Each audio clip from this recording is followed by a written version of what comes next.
Hello everyone, NEET 2025 जिन बच्चों ने दिया है, जो काउंसलिंग का इंतजार कर रहे हैं, एमसीसी ने काउंसलिंग का शेड्यूल भी जारी कर दिया है। आज हम इस वीडियो में एमसीसी काउंसलिंग, ऑल इंडिया कोटे की काउंसलिंग का पूरा प्रोसेस समझेंगे, स्टेप बाय स्टेप समझेंगे, किस तरह से रजिस्ट्रेशन होता है, किस तरह फी डिपॉजिट होगी, सिक्योरिटी डिपॉजिट होगी और किस तरीके से फिर चॉइस फिलिंग होगी, जो कि बहुत इंपॉर्टेंट सेगमेंट है। कॉलेज का अलॉटमेंट कैसे आएगा, आपको कैसे इन्फॉर्म होगी, उसके बाद अलॉटमेंट आने के बाद उस सीट को रिजर्व करते हुए कैसे आप अपना कॉलेज अपग्रेड करा सकते हैं, कब कब कॉलेज आप छोड़ सकते हैं, ये सारी बातों पे आज विस्तार से चर्चा होगी। और बच्चे फ्लो चार्ट्स के थ्रू इन सभी बातों को सबसे आसान शब्दों में मैं आज एक्सप्लेन करने वाला हूं। चलो आज के सेशन की शुरुआत करते हैं। सबसे पहले आपके अच्छे स्कोर के लिए सभी बच्चों को बहुत बहुत कॉन्ग्रेचुलेशन, ठीक है, बधाई मेरी तरफ से। और आइए काउंसलिंग में किन किन चीज़ों का ध्यान रखना है ये इस पर भी फोकस करते हैं। तो बच्चे स्टेप बाय स्टेप प्रोसेस पढ़ने जा रहे हैं हम एमसीसी काउंसलिंग का। एमसीसी मेडिकल काउंसिल कमेटी किन किन कॉलेजेस के लिए काउंसलिंग कराती है, ऑल इंडिया काउंसलिंग भी बोलते हैं इसको, ऑल इंडिया कोटे की काउंसलिंग कराती है। और ये काउंसलिंग प्रोसेस पूरी तरह से ऑनलाइन रहेगा। www.mcc.nic.in पर ये काउंसलिंग चलेगी। आगे बढ़ते हैं बच्चे, काउंसलिंग किन कॉलेजेस के लिए रहेगी, सीट्स के लिए रहेगी, एक नजर डालें। बच्चे जिनको कहते हैं ओपन सीट, ओपन सीट्स या डोमिसाइल फ्री सीट, मतलब किसी भी स्टेट का बच्चा उन सीट्स पर जाकर के एडमिशन ले सकता है। कौन कौन सी वो सीट है? 15% ऑल इंडिया कोटा सीट। जितने भी स्टेट में गवर्नमेंट एमबीबीएस कॉलेज है, गवर्नमेंट एमबीबीएस कॉलेज है या बीडीएस कॉलेज है, उन सबकी 15% सीट को इकट्ठा करके एक पूल क्रिएट हो गया, 15% ऑल इंडिया कोटा सीट्स, इसमें आप कॉलेज पा सकते हैं। इसी तरह से सारे के सारे एम्स की 100% सीट्स इसी ऑल इंडिया काउंसलिंग के थ्रू, एमसीसी काउंसलिंग के थ्रू फिल की जाएगी। इसके अलावा central universities BHU, AMU, JIPMER, इनकी 100% बीडीएस और एमबीबीएस सीट्स की काउंसलिंग भी इसी के थ्रू होती है, एमसीसी के थ्रू होती है।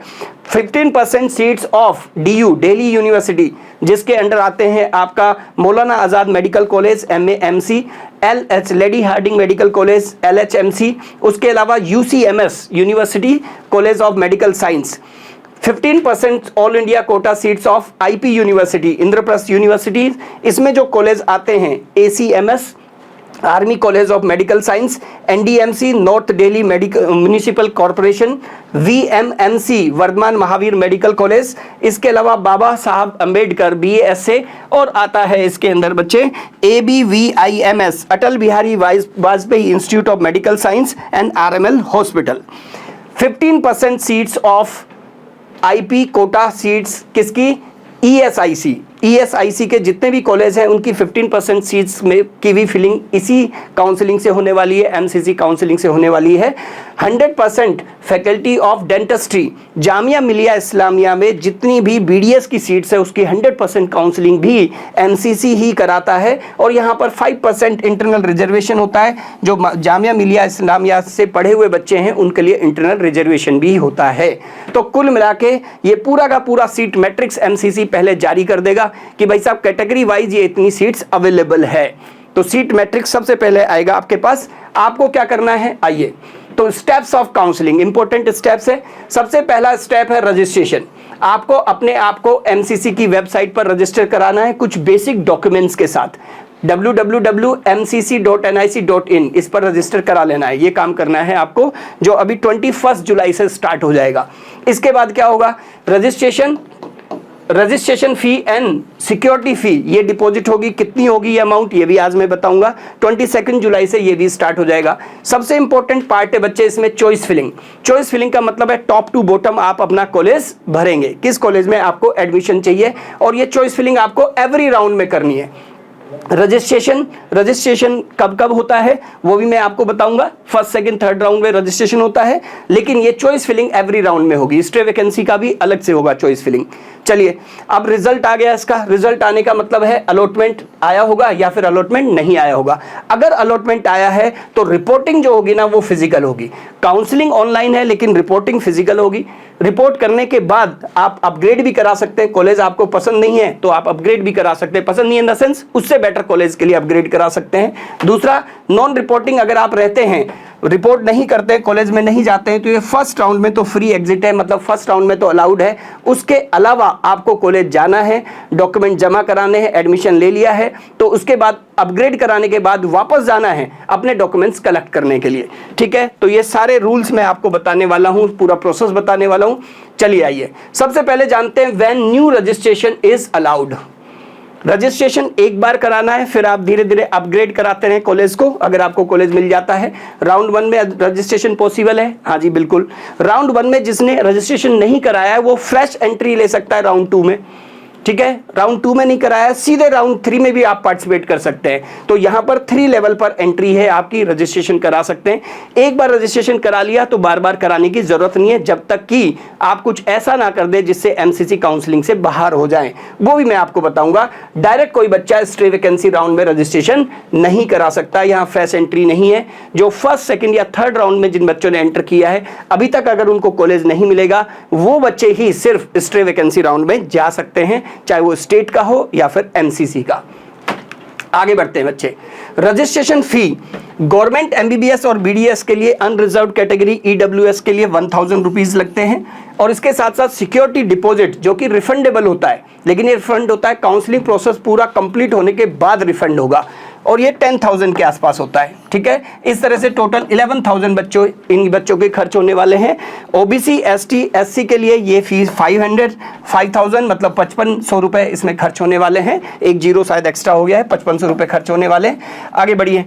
डीम्ड के लिए भी, एमसीसी डीम्ड कॉलेजेस के लिए भी काउंसलिंग कराता है। वहां पर ये जो आने वाली है सभी कैटेगरी, क्योंकि डीम्ड कॉलेजेस आपने सुना होगा ये डोमिसाइल फ्री होते हैं, कैटेगरी फ्री भी होते हैं, या कैटेगरी का कोई रिजर्वेशन नहीं है, उसके लिए 5,000 लगेगी ये फी। और जो सिक्योरिटी फी है वो 2 लाख है, टोटल 2,05,000 रहेगा। चलिए बच्चे, इसका मतलब आज हमारा जो फोकस है वो फोकस गवर्नमेंट एमबीबीएस और बीडीएस की काउंसलिंग पर ही रहेगा, इस पर ही हम ज्यादा विचार करेंगे। डीम्ड कॉलेजेस के लिए काउंसलिंग के लिए अलग से मैं एक वीडियो बना दूंगा। ठीक है बच्चे, चलिए आगे बढ़ते हैं। इसमें सबसे बड़ा जो आपको ध्यान रखना है, या सबसे बड़ा जो झोल है वो क्या है, आपने काउंसलिंग ये रजिस्ट्रेशन कराया, जिस समय फी पे कर रहे हैं आप, तो जिस सोर्स से आप फी पे करेंगे ये ध्यान रखें, जब भी रिफंड आएगा ना काउंसलिंग एंड होने के बाद, ठीक है, उसी सोर्स में वापस पैसा आने वाला है। कई बार आप ई मित्र पे जाके फॉर्म भरते हैं, ठीक है, कई बार कोई जो पेड काउंसलिंग कराने वाले लोग होते हैं उनके थ्रू आप फी पे करते हैं, तो इस बात का बहुत अच्छे से ध्यान रखें कि फी जब वापस आएगी, रिफंड जब ये वापस आएगा, ये तो नॉन रिफंडेबल है, लेकिन ये रिफंड जब भी वापस आएगा सेम सोर्स में आएगा, तो इस चीज का खास ख्याल रखें। चलिए बच्चे, refund of the security deposit, कब कब रिफंड पॉसिबल है, वापस आएगा, 3 कंडीशन में पॉसिबल है। Eligible students gate refund after the counselling ends, सबका एक साथ ही आता है।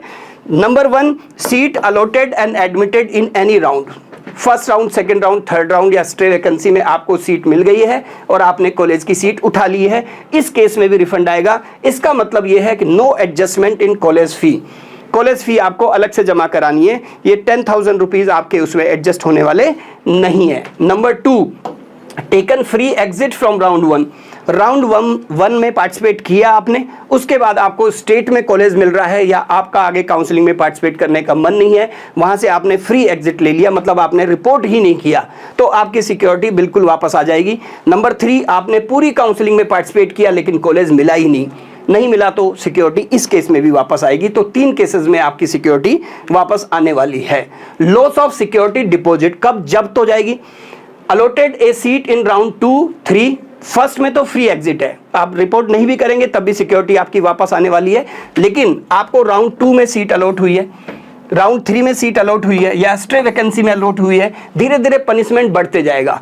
राउंड 2 में अगर सीट अलॉट हुई है और आपने रिपोर्ट नहीं किया है तो इसमें सिक्योरिटी डिपॉजिट आपका जब्त हो जाएगा।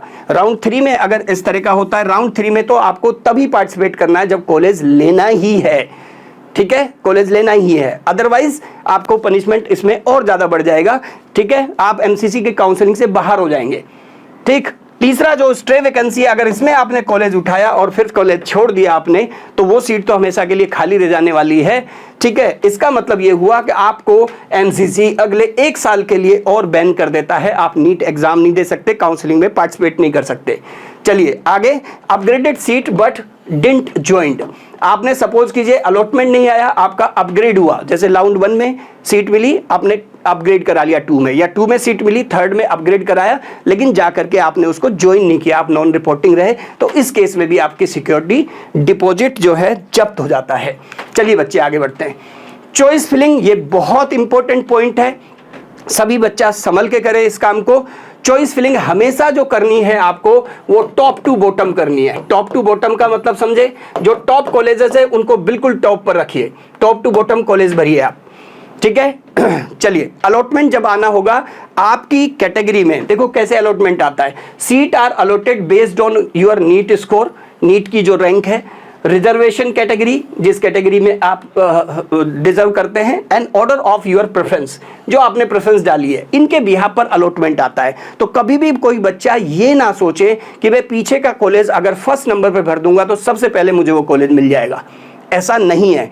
आप अगर टॉप से बॉटम की तरफ भी भरते हैं, अगर आपको उस रैंक पर उस कैटेगरी में कॉलेज मिलना होगा तो आपकी चॉइस में वो कहीं पर भी रहेगा तो वो कॉलेज आपको मिलेगा।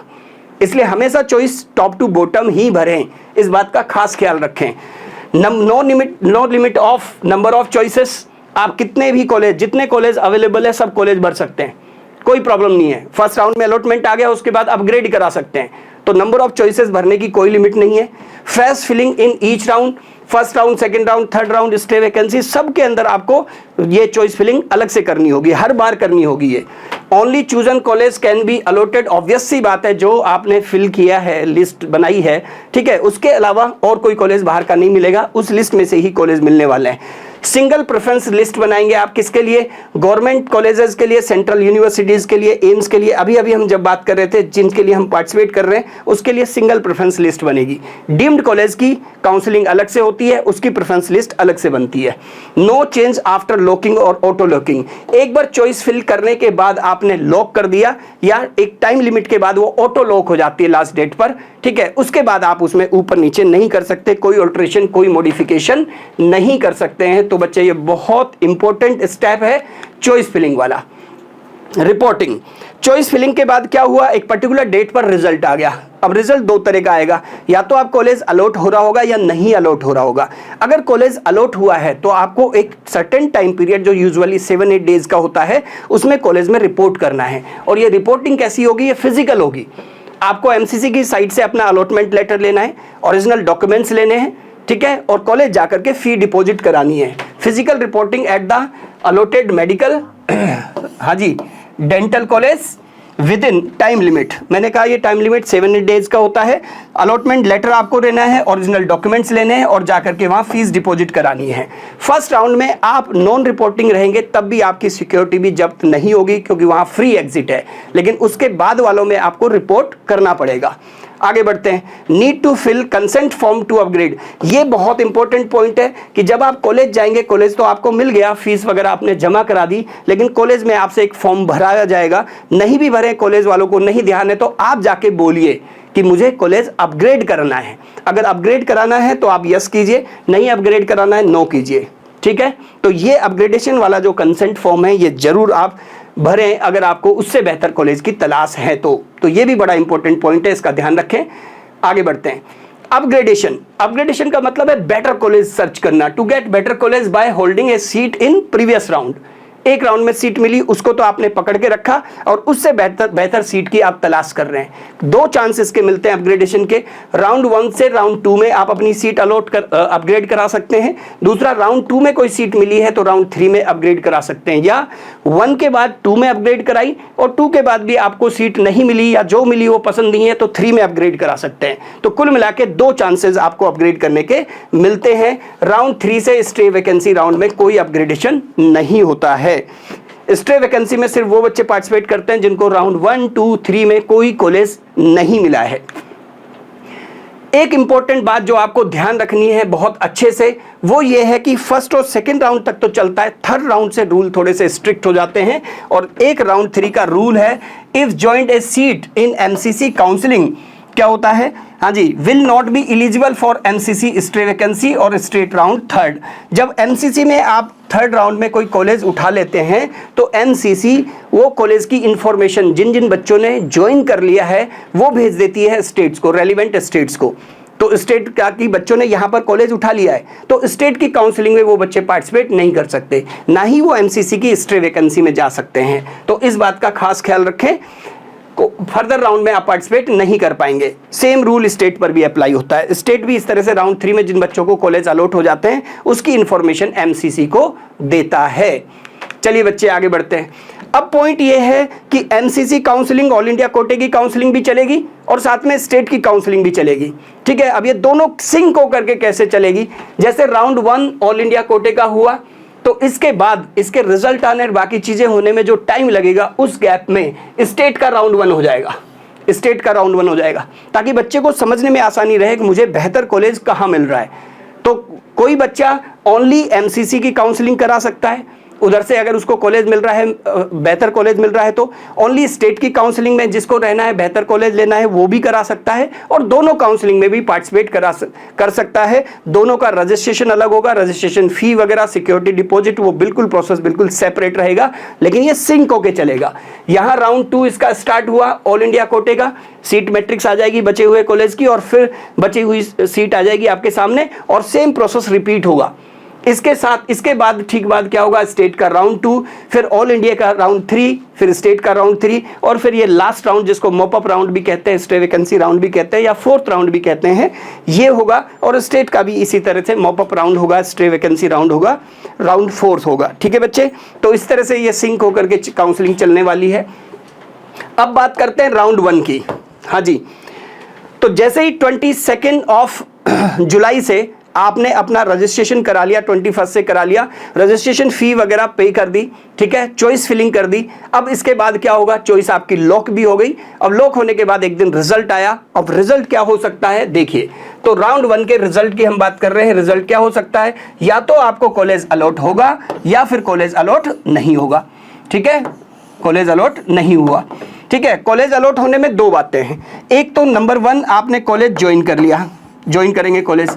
दूसरा आपने क्या किया, कॉलेज को रिपोर्ट ही नहीं किया, उस रिपोर्ट जाना ही नहीं है आपको उस कॉलेज में, तो आपने रिपोर्ट नहीं किया, तो यहाँ फ्री एग्जिट है, कोई पनिशमेंट नहीं है, सिक्योरिटी वगैरह आपकी सुरक्षित है, कहीं कोई दिक्कत नहीं है। अब ज्वाइन करने के बाद आप 2 काम कर सकते हैं। क्या, एक तो आप सेटिस्फाइड है उस कॉलेज से, आपको वही कॉलेज चाहिए था, आप मस्त रहिए, एंजॉय कीजिए, मेडिकल लाइफ की जर्नी की शुरुआत आपकी हो जाती है। और दूसरा है आप इसमें अपग्रेडेशन पे जा सकते हैं, मतलब एक सीट आपके पास अब रिजर्व है राउंड 1 की सीट, अब आप राउंड 2 में जब जाएंगे तो अपग्रेड कराएंगे सीट को। ठीक, आगे बढ़िए बच्चे।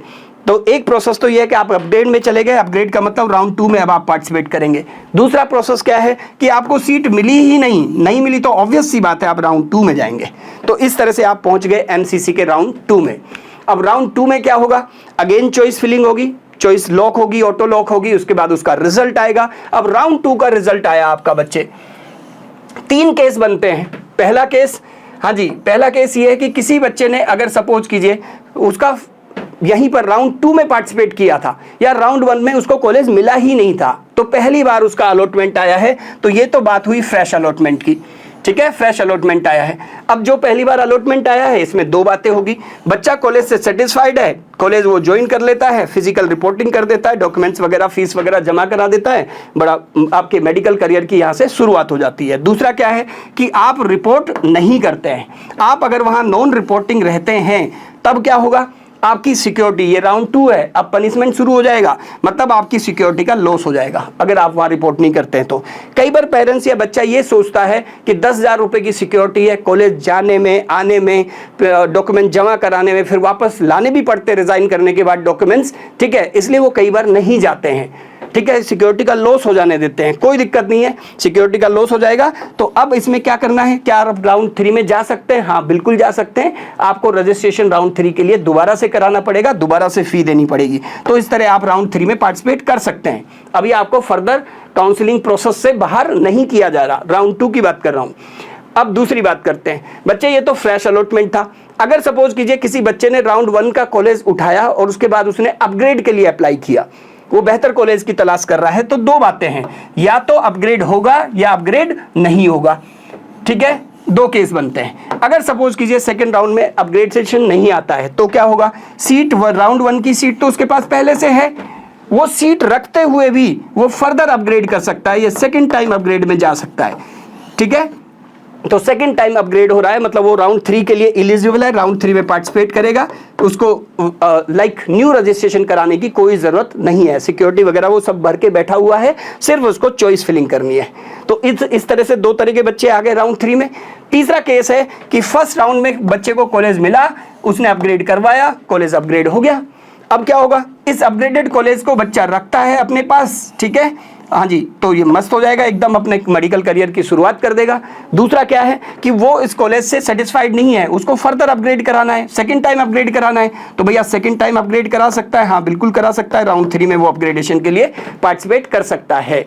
चलिए आगे बढ़ते हैं नेक्स्ट। बट कॉलेज को यहाँ रिपोर्ट करते वक्त कॉलेज को उसको इन्फॉर्म करना पड़ेगा कि मुझे कॉलेज अपग्रेड करवाना है, अपना कंसेंट देना पड़ेगा। अगर वो बच्चा नॉन रिपोर्टिंग रहता है, अपग्रेड हो गया, कॉलेज मिल गया, लेकिन नॉन रिपोर्टिंग होता है, तो पनिशमेंट होगा कि उसकी सिक्योरिटी डिपॉजिट ब्लॉक हो जाएगा, जब्त हो जाएगा, ठीक है, और उसको फ्रेश रजिस्ट्रेशन कराना पड़ेगा, न्यू रजिस्ट्रेशन कराना पड़ेगा, एक बार फीस जमा करानी पड़ेगी थर्ड राउंड में पार्टिसिपेट करने के लिए। मतलब इसमें मजेदार बात यह है कि फर्स्ट राउंड में किसी तरह का पनिशमेंट नहीं था, भैया तुम्हें कॉलेज रखना है, नहीं रखना है, अपग्रेड करना है, ठीक है, एमसीसी की काउंसलिंग में फर्दर बने रहना है, नहीं बने रहना है, कोई फर्क नहीं पड़ रहा था, आपकी सारे पैसे सुरक्षित थे। लेकिन राउंड 2 में क्या हुआ, राउंड 2 में जिसने कॉलेज उठा रखा है और जो अपग्रेड के लिए अप्लाई कर रहा है उसकी सिक्योरिटी और पैसे ही सुरक्षित है, ठीक है, जो रिपोर्ट नहीं कर रहा है उसकी सिक्योरिटी और रजिस्ट्रेशन फीस जब्त हो जा रही है, उसको राउंड 3 में नया रजिस्ट्रेशन करवाना पड़ेगा। तो ये 3 तरह के केसेस वाले बच्चे पहुंच गए राउंड 3 में। और राउंड 3 में क्या होगा, यहां पर अब एमसीसी चाहता है या स्टेट भी चाहता है कि बच्चा कंफर्म करे कि उसको ये सीट चाहिए या फिर नहीं चाहिए। अब कैसे वो इसको इंश्योर करेगा, आइए।